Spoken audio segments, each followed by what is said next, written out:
जगदम्ब विश्व हिंदू परिषद। हैरानी से एक के बाद एक सारे दरवाजों को खोल कर देखा।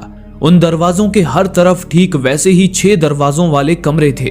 वो आदमी उनमें से एक कमरे में दाखिल हुआ। वो अभी 2 कदम चला ही था कि तभी अचानक उसे एक झटका सा लगा और उसका शरीर कटकर टुकड़ों में बिखर गया।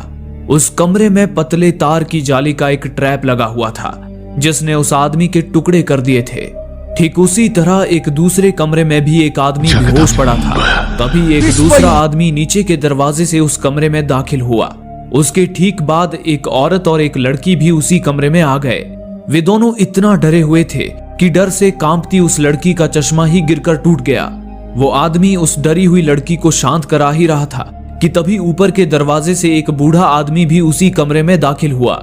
इस बीच वो बेहोश आदमी भी होश में आ चुका था। इस तरह उस कमरे में कुल मिलाकर 5 लोग जमा हो गए थे जो उस जगह से और एक दूसरे से बिल्कुल अनजान थे। उन सारे लोगों ने एक जैसे कपड़े पहने हुए नाम लिखे थे। उनमें शामिल थे क्विंटन, हॉलोवे, लेवन, वर्थ और रैन ने वहां आते ही अपना जूता उतार लिया और लेस की मदद से उसे बांधकर एक कमरे में फेंका। चंद सेकंड्स के भीतर ही उस कमरे के चारों ओर से हीटिंग ट्यूब्स बाहर निकले और उस जूते को हवा में ही भून कर रख दिया। ये देख उन्हें एहसास हो गया कि वे ऐसी भूल भुलैया में आ फंसे हैं जहां कई कमरों में खतरनाक ट्रैप्स लगे हुए हैं और वे ट्रैप्स सेंसर्स के जरिए एक्टिवेट होते हैं। ये जानकर सारे लोग बेचैन हो उठे। इसी बीच क्विंटन ने सभी को शांत करते हुए कहा, अगर हमें यहाँ से बाहर निकलना है तो हमें एक टीम की तरह काम करना होगा। क्या तुम में से कोई जानता है कि तुम यहाँ कैसे पहुंचे? इस पर हॉलोवे ने जवाब दिया, मैं तो अपने घर पर डिनर कर रही थी, लेकिन फिर पता नहीं क्या हुआ, जब मेरी आंख खुली तो मैं यहाँ थी। लेवन ने कहा, मैं तो अपने बेड पर सो रही थी, लेकिन जब मैं जागी तो मैंने खुद को यहाँ पाया। फिर क्विंटन ने यही सवाल वर्थ से पूछा। इस पर वर्थ ने बेरुखी भरे शब्दों में जवाब दिया, मुझे कुछ भी याद नहीं, मेरी आंखें खुली तो मैं यहाँ था। ये सब सुनकर रैन ने कहा, ऐसे बातों में वक्त बर्बाद करने से हम कभी बाहर नहीं निकल पाएंगे। अच्छा यही होगा कि हम ट्रैप वाले कमरों में से सुरक्षित कमरे का पता लगाकर आगे बढ़ते रहें। बस एक बार हम इन कमरों के छोर तक पहुंच जाएं, उसके बाद सोचेंगे कि आगे क्या करना है। बाकी सबको भी रैन का ये तरीका सही लग रहा था, लेकिन वर्थ ने उनसे कहा, भूल जाओ, हमारा यहां से निकलना नामुमकिन है। इस पर रैन ने वर्थ की बात को काटते हुए कहा, मुझे पता है ये बिल्कुल आसान नहीं होगा, लेकिन मुझे लगता है कि कोई बाहर से हम पर नजर रखे हुए है और वो चाहता है कि हम यहां से निकलने की कोशिश करें। इन सब बातों से लेवन बुरी तरह डर गई। ये देख क्विंटन ने उसे शांत कराते हुए कहा, फिक्र मत करो, मैं एक पुलिस वाला हूं, मैं किसी भी हाल में तुम सबको यहां से बाहर निकाल लूंगा। इसके बाद क्विंटन और बाकी सब आगे बढ़ने के लिए तैयार हो गए। रैन ने एक कमरे में जूता फेंका। उस कमरे में कोई ट्रैप नहीं था। वे लोग इसी तरह जूते के जरिए सुरक्षित कमरों का पता लगाकर एक के बाद एक कमरों को पार करने लगे। आगे बढ़ने के दौरान उन्हें समय समय पर किसी सरकने जैसी आवाजें भी सुनाई दे रही थी। वो आवाज उनके आगे बढ़ने के साथ और ज्यादा तेज होती जा रही थी। इसी बीच लेवन ने गौर किया कि वहां कमरों के हर दरवाजे पर 3-3 डिजिट्स के 3 नंबर्स लिखे हुए थे। उसे देख हॉलोवे ने कहा, यहाँ हर कमरों में अलग अलग नंबर्स हैं, कहीं ये रूम नंबर्स तो नहीं? इस पर वर्थ ने कहा, अगर ये रूम नंबर्स हुए तो उस हिसाब से यहाँ करोड़ों कमरे होंगे। अगर ऐसा है तो इन कमरों के छोर तक पहुंचने में हमें कई दिन लग जाएंगे। ये सुनकर हॉलोवे की चिंता बढ़ गई। उसने बाकियों से कहा, मैं एक डॉक्टर हूँ और मेरा एक्सपीरियंस कहता है कि हम बिना खाना और पानी के 3 दिन से ज्यादा जिंदा नहीं रह सकते। और तो और यहाँ इतनी गर्मी है कि बिना पानी के हम जल्द ही डिहाइड्रेशन के शिकार हो जाएंगे। ये सुनते ही रैन ने हॉलोवे के शर्ट का एक बटन तोड़ लिया और कहा, इस बटन को चूसते रहो, इससे तुम्हारे मुंह में लार के रूप में नमी बनी रहेगी। वो तरीका अटपटा जरूर था, लेकिन सभी ने उस पर अमल किया। उसके बाद वे सभी दोबारा आगे बढ़ने लगे। आगे चलकर रैन ने एक कमरे में जूता फेंका। हालांकि उस जूते को कोई नुकसान तो नहीं पहुंचा, लेकिन फिर भी रैन ने भांप लिया कि वो कमरा एक ट्रैप था, क्योंकि उसे एहसास हुआ था कि उस कमरे की हवा में बिल्कुल नमी नहीं थी, यानी कि उस कमरे में ड्राई एयर मौजूद थी। रैन ने बाकियों को बताया, इस कमरे में केमिकल सेंसर लगा हुआ है।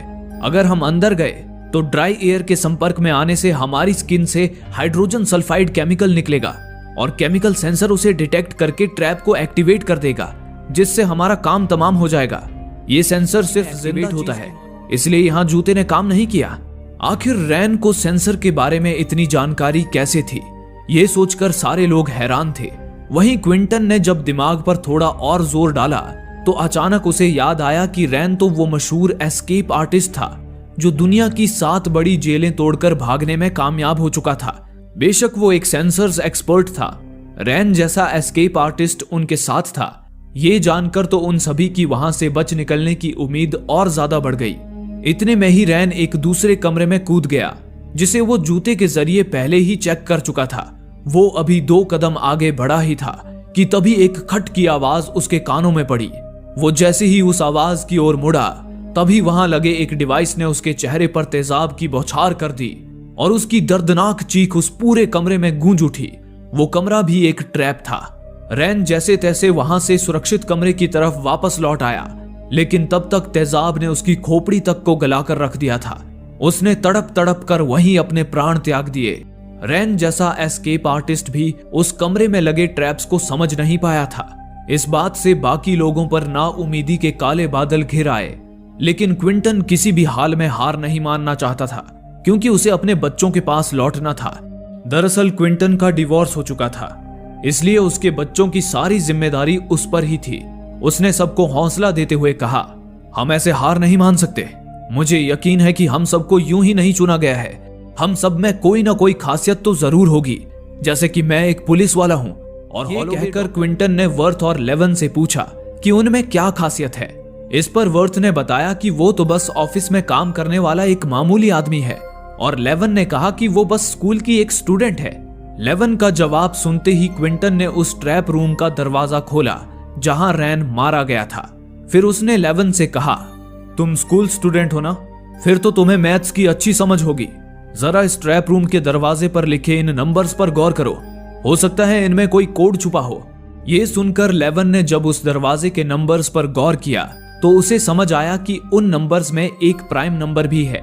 उसने बाकियों को बताया, मुझे लगता है कि यहाँ जिस भी दरवाजे के नंबर्स में एक प्राइम नंबर है, सिर्फ उन्हीं कमरों में ट्रैप्स हैं। जैसे कि इस ट्रैप रूम में 149 एक प्राइम नंबर है। यहाँ आते वक्त मैंने हर कमरे के नंबर्स पर गौर किया था। मुझे याद है कि जिन भी कमरों में प्राइम नंबर्स थे, केवल उन्हीं कमरों में ट्रैप्स थे, और जिनमें प्राइम नंबर्स नहीं थे वो कमरे सुरक्षित थे। लेवन की तेज याददाश्त और मैथ्स की अच्छी समझ जिसने सभी को उम्मीद की एक नई रोशनी दिखाई। लेवन ने एक दूसरे कमरे को चेक किया जिसमें कोई भी प्राइम नंबर नहीं था। उन्होंने पहले तो उस कमरे में जूता फेंक कर देखा, फिर लेवन खुद उस कमरे में कूद पड़ी। उस कमरे में सचमुच कोई ट्रैप नहीं था। उसके बाद वे लोग इसी तरह प्राइम नंबर से ट्रैप वाले कमरों को अवॉइड कर एक के बाद एक सुरक्षित कमरों में आगे बढ़ने लगे। लेवन की इंटेलिजेंस से क्विंटन काफी ज्यादा इम्प्रेस था। लेवन को भी क्विंटन की लीडरशिप पसंद आ रही थी। वे दोनों एक दूसरे से फ्लर्ट करते हुए आगे बढ़ रहे थे।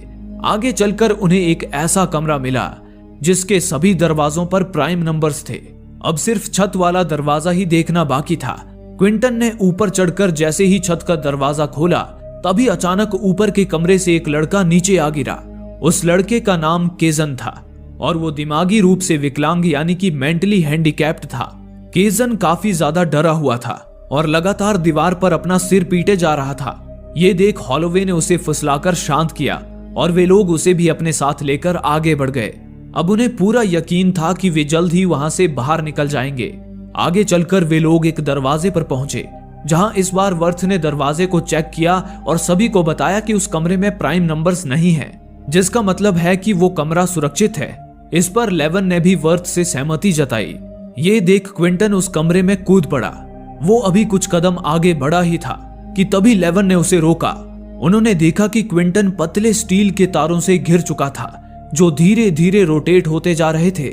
इससे पहले कि वो तार क्विंटन के शरीर को बोटियों में बदल देते, क्विंटन एक संकरे गैप से बाहर कूद पड़ा, लेकिन इस कोशिश में उसका पैर जख्मी हो गया। वो दर्द से कहराता हुआ वापस पहले वाले कमरे में आ गया। क्विंटन को अब वर्थ पर शक होने लगा था क्योंकि वर्थ ने ही कमरे के नंबर्स चेक करके उसे सुरक्षित बताया था। लेकिन लेवन ने कहा, मैंने भी तो वो नंबर्स चेक किए थे, लेकिन वो प्राइम नंबर्स नहीं थे। उस रूम को तो सुरक्षित होना चाहिए था। इस पर क्विंटन ने कहा, तुम्हारा प्राइम नंबर फॉर्मूला किसी काम का नहीं है। अब तक हम सिर्फ किस्मत के भरोसे बचते आ रहे थे और वर्थ ये बात पहले से जानता था। उसने जानबूझकर मुझे उस कमरे में मरने के लिए भेजा था। ऊपर से वो शुरू से ही हम सबको अपनी नेगेटिव बातों से डिमोटिवेट भी करता आ रहा है। मुझे तो लगता है वर्थ उन लोगों से मिला हुआ है जिन्होंने हमें यहाँ कैद किया है। इस पर हॉलोवे ने क्विंटन से कहा, तुम कुछ ज्यादा ही सोच रहे हो, वर्थ उनसे नहीं मिला है, उसका स्वभाव ही थोड़ा नेगेटिव है। ये सुनकर क्विंटन चुप हो गया। प्राइम नंबर फॉर्मूला फेल होने से वे सभी मुसीबत में पड़ चुके थे। सारे लोग ट्रैप्स को पार करने की रणनीति बनाने में लगे थे, लेकिन एक वर्थ ही था जो बाकी लोगों की मदद करने के बजाय उनकी मजबूरी पर हंस रहा था। ये देख क्विंटन उसके पास आया और चिढ़कर उससे कहा, यहाँ हम सब बाहर निकलने के लिए इतनी मेहनत कर रहे हैं और तुम यहाँ आराम फरमा रहे हो। इस पर वर्थ भी चिल्लाकर बोल पड़ा, मैं यहाँ से निकलने की कोशिश इसलिए नहीं कर रहा हूँ क्योंकि मैं जानता हूँ यहाँ से निकलने का कोई रास्ता नहीं है। वर्थ के ये कहते ही वहां सन्नाटा सा पसर गया। बाकी लोग समझ गए कि वर्थ जरूर उनसे कुछ छुपा रहा है। उनके जोर देने पर वर्थ ने खुलासा करते हुए आगे कहा, यह जगह एक बड़ा क्यूब है जिसमें ठीक रूबिक्स क्यूब की तरह छोटे छोटे क्यूब्स के आकार के ढेर सारे कमरे हैं। हम उन्हीं में से किसी एक कमरे के अंदर मौजूद हैं। इतना ही नहीं, ये क्यूब एक विशाल बॉक्स के अंदर मौजूद है जिसे आउटर शेल कहा जाता है। इसकी बनावट ऐसी है मानो किसी बॉक्स के बीचों बीच एक रूबिक्स क्यूब हवा में लटक रहा हो। यह सुनकर हॉलोवे ने वर्थ से पूछा, आखिर तुम हो कौन और तुम इस जगह के बारे में इतना सब कैसे? 30 फीट स्क्वायर है, साथ ही आउटर शेल और क्यूब के बीच यहाँ मौजूद एक कमरे जितना गैप है। लेवन ने आगे पूछा, क्या उस आउटर शेल में बाहर निकलने का कोई दरवाजा है? जवाब में वर्थ ने कहा, हाँ एक दरवाजा तो है, लेकिन वो दरवाजा कहाँ है ये मुझे नहीं पता। वर्थ से मिली जानकारी को ध्यान में रखकर लेवन ने कुछ कैलकुलेशंस किए और पता लगाया कि उस क्यूब में राइट से लेकर लेफ्ट तक 26 कमरे, ऊपर से लेकर नीचे तक 26 कमरे और आगे से लेकर पीछे तक 26 कमरे थे। यानी कि उस क्यूब में कुल 17,576 कमरे थे। ये सुनते ही सभी के पसीने छूट गए, क्योंकि उन्हें पता भी नहीं था कि इतने सारे कमरों के बीच वे लोग इस वक्त कौन से कमरे में हैं। उस वक्त लेवन इसी समस्या को सुलझाने में लगा था। उसी पल लेवन के दिमाग की बत्ती जल उठी। उसे समझ आया कि दरवाजे पर लिखे नंबर्स में कार्टेशियन कोऑर्डिनेट्स छुपे हुए थे जो क्यूब में कमरों की पोजीशन को दर्शाते थे। कार्टेशियन कोऑर्डिनेट्स के जरिए लेवन ने जब उस कमरे की पोजीशन का पता लगाया तो उसे पता चला कि उस कमरे से 7 कमरे और आगे जाने पर उन्हें क्यूब का आखिरी कमरा मिल जाएगा। उन्हें यकीन था कि आखिरी कमरे में जाकर उन्हें कोई रास्ता जरूर मिल जाएगा, इसलिए वे आखिरी कमरे की तरफ बढ़ने लगे। अब वे ट्रैप्स का पता लगाने के लिए पहले की तरह जूतों का इस्तेमाल कर रहे थे। तभी आगे चलकर लेवन को एक ऐसा कमरा मिला जिसके कोऑर्डिनेट्स के मुताबिक वो क्यूब का 27वां कमरा था। उसे देख लेवन उलझन में पड़ गई। उसने बाकियों से कहा, इस क्यूब में तो एक लाइन में केवल 26 कमरे होने चाहिए थे, लेकिन यहाँ ये 27वां कमरा कैसे आ गया? लेवन इस सोच में पड़ गई। हालांकि वे बिना पहुंचने से केवल एक कमरे की दूरी पर थे, लेकिन जल्द ही उन्हें मालूम हुआ कि आखिरी कमरे से पहले जितने भी कमरे थे उन सारे कमरों पर ट्रैप्स लगे हुए थे। आगे बढ़ने का कोई भी सुरक्षित रास्ता नहीं था। तभी क्विंटन ने कहा, हम बाकी ट्रैप से तो नहीं निकल सकते, लेकिन हमारे नीचे के कमरे में जो साउंड एक्टिवेटेड ट्रैप लगे हुए हैं, अगर हम बिना शोर किए वहां से जाएं तो हम आखिरी कमरे तक पहुंच सकते हैं। वे सभी क्विंटन के इस प्लान से सहमत हो गए, लेकिन तभी केजन ने पागलपन में शोर मचाना शुरू कर दिया। उसकी आवाज से उस ट्रैप से धारदार सरिये बाहर निकल आए, जिसे देख उन सभी की हालत खराब हो गई। क्विंटन ने कहा, हम केजन को अपने साथ नहीं ले जा सकते। अगर उसने पागलपन में जरा सा भी शोर मचा दिया तो हमारी जान पर बनाएगी। लेकिन हॉलोवे और वर्थ केजन को मरने के लिए वहां अकेला नहीं छोड़ना चाहते थे। उन्होंने क्विंटन को भरोसा दिलाया कि केजन शोर नहीं मचाएगा। इस तरह रिस्क उठाते हुए सबसे पहले वर्थ नीचे गया। वो छत से लटकता हुआ अगले कमरे तक पहुंच गया। उसके पीछे लेवन, हॉलोवे और केजन भी उस कमरे तक पहुंच गए। छत से लटकता हुआ सुरक्षित कमरे की तरफ बढ़ रहा था। तभी केजन ने पागलपन में शोर मचा दिया। उसे सुन क्विंटन की तो जैसे जान ही हलक में आ गई। उस ट्रैप रूम में मौजूद धारदार सरिये क्विंटन के शरीर को छन्नी करने बाहर निकले ही थे कि तभी ऐन मौके पर उसने दूसरे कमरे में छलांग लगा दी। क्विंटन बाल बाल बच गया, लेकिन अब वो गुस्से में केजन को मारने पर उतारू हो चुका था। हॉलोवे ने जब उसे रोका तो वो गुस्से में हॉलोवे को भी गालियां देने लगा। जवाब में हॉलोवे ने भी उसे, गुस्सैल आदमी हो, तुम लेवन जैसी छोटी लड़कियों से फ्लर्ट करते हो, इसी वजह से तुम्हारी बीवी ने तुम्हें छोड़ दिया होगा। हॉलोवे के इतना कहते ही क्विंटन ने अपना आपा खो दिया और उसे एक थप्पड़ जड़ दिया, लेकिन हॉलोवे थप्पड़ खाकर हंस पड़ी और कहा इस थप्पड़ ने साबित कर दिया कि मैंने जो कुछ भी कहा वो सच था। हॉलोवे का ये ताना सुनकर क्विंटन ने चुप्पी साध ली। अब वे लोग क्यूब के आखिरी कमरे में पहुंच चुके थे।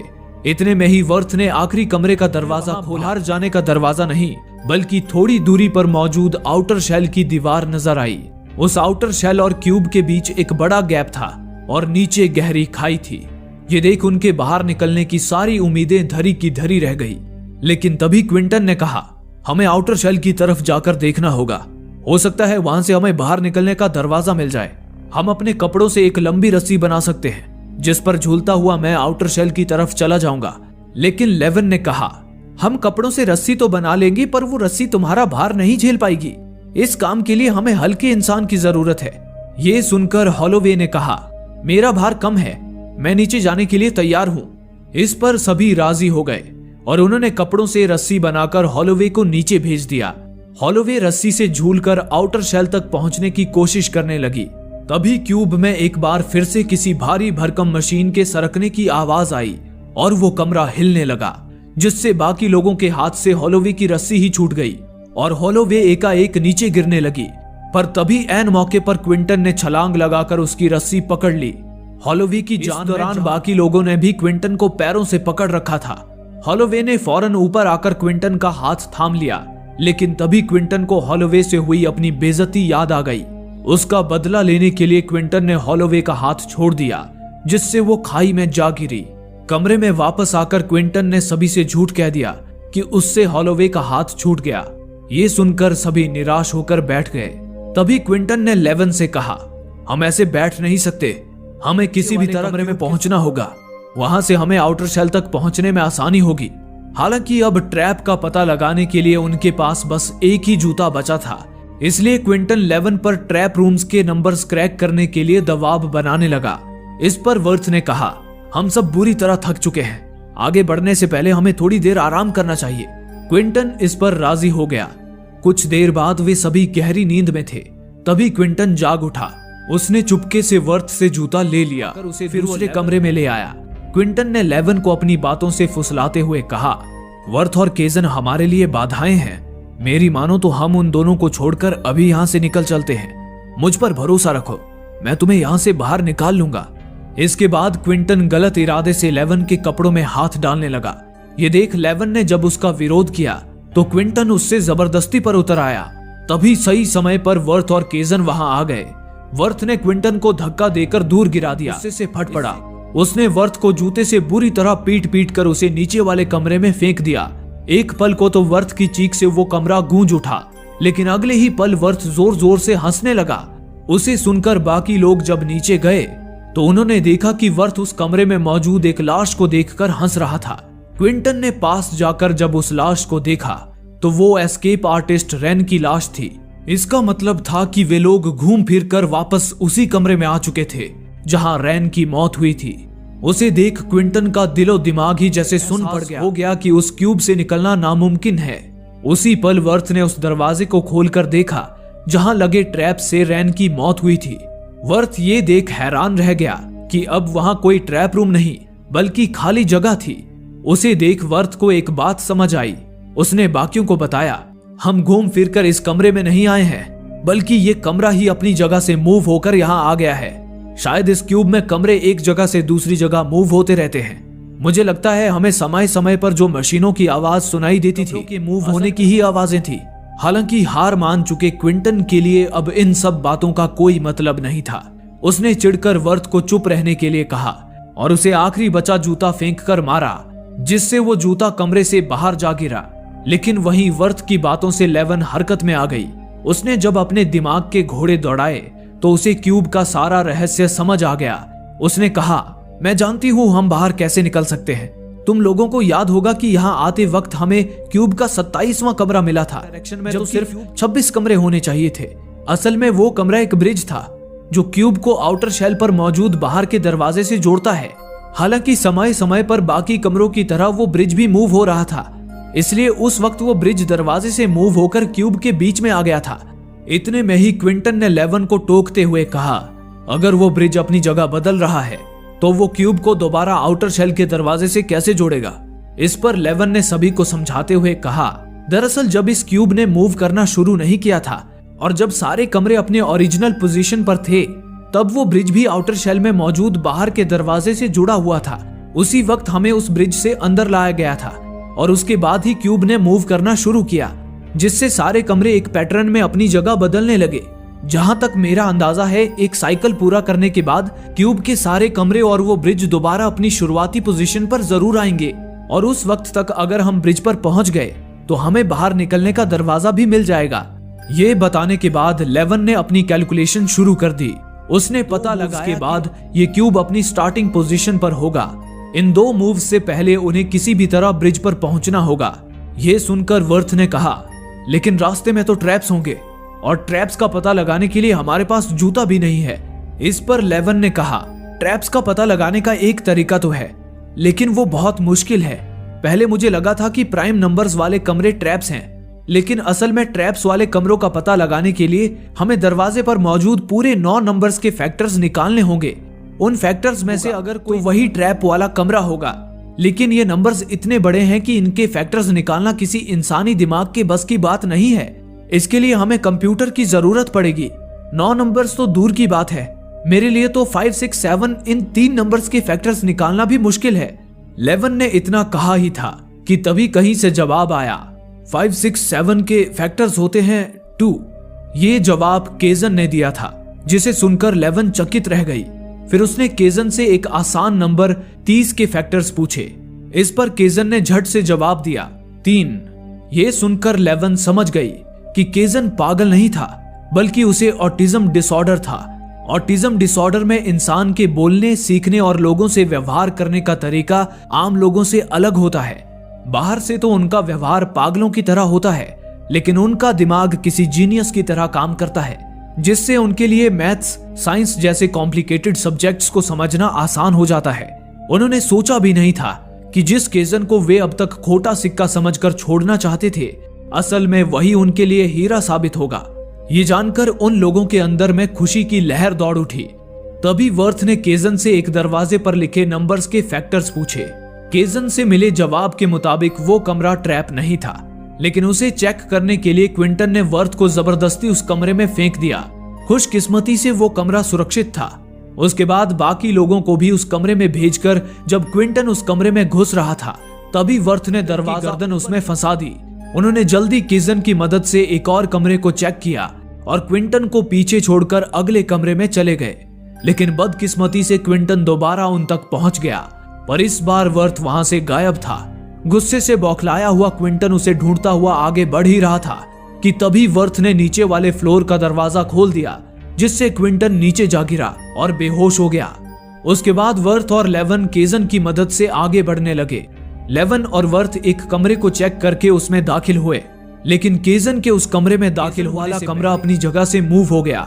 ये देख लेवन और वर्थ की जान ही हलक में आ गई। तभी उन्हें केजन की आवाज सुनाई दी। वर्थ उसकी आवाज का पीछा करते हुए उसे ढूंढने चला गया। इस दौरान लेवन परेशान होकर उस कमरे में इधर उधर घूम रही थी। तभी उसके पैर में एक कांच का टुकड़ा चुभ गया। लेवन ने जब वो टुकड़ा उठाया तो देखा कि वो उसके टूटे चश्मे के कांच का टुकड़ा था। उसे देख लेवन को समझ आया कि ये वही कमरा था जहां शुरुआत में सारे लोग जमा हुए थे। वक्त लेवन का चश्मा गिरकर टूट गया था। ये पता चलते ही लेवन ने झट से उस कमरे के कोऑर्डिनेट्स चेक किए। उसे पता चला कि उसी कमरे का अगला मूव उन्हें ब्रिज तक ले जाएगा। इसी बीच वर्थ ने भी केजन को ढूंढ लिया। वो जल्दी उसे वापस उस कमरे में ले आया। अगले ही पल वो कमरा तेजी से मूव होकर नीचे की ओर आ गया। लेवन ने जब कमरे का दरवाजा खोलकर देखा तो वो ब्रिज भी अपनी ओरिजिनल पोजीशन पर आ चुका था। उन्होंने आगे बढ़ा तो एक तेज सफेद रोशनी ने उनकी आंखों को चकाचौंध कर दिया। वो रोशनी बाहर से आ रही थी, जिसे देख उनकी खुशी 7वें आसमान पर थी। पर तभी अचानक दरवाजे का एक हैंडल लेवन के सीने के आर पार हो गया। वो क्विंटन था जो उन्हें ढूंढता हुआ वहां आ पहुंचा था। लेवन को मारने के बाद उसने वर्थ के पेट में भी हैंडल घुसा दिया। उसके बाद वो केजन की तरफ बढ़ा। उसे देख डर के मारे केजन ब्रिज की दूसरी ओर कूद गया। इतने में ही वो ब्रिज हिलने लगा। ये देख क्विंटन समझ गया कि वो ब्रिज अपनी जगह से मूव होने वाला है, इसलिए वो देरी ना करते हुए ब्रिज से बाहर निकलने लगा। उसने अपना एक पैर ब्रिज से बाहर निकाला ही था कि तभी वर्थ ने पीछे से उसके दूसरे पैर को पकड़ लिया। क्विंटन वर्थ से अपना पैर छुड़ाने के लिए जद्दोजहद करने लगा। तभी देखते ही देखते वो ब्रिज अपनी जगह से मूव हो गया, जिससे क्विंटन का शरीर 2 टुकड़ों में कटकर रह गया। उसके मरते ही वर्थ भी वहीं गिर पड़ा और हमेशा के लिए मौत की नींद सो गया। उन सब में अब सिर्फ केजन ही जिंदा बचा था। उसके सामने सफेद रोशनी से भरा एक रास्ता मौजूद था। वो आगे बढ़ता हुआ उस सफेद रोशनी में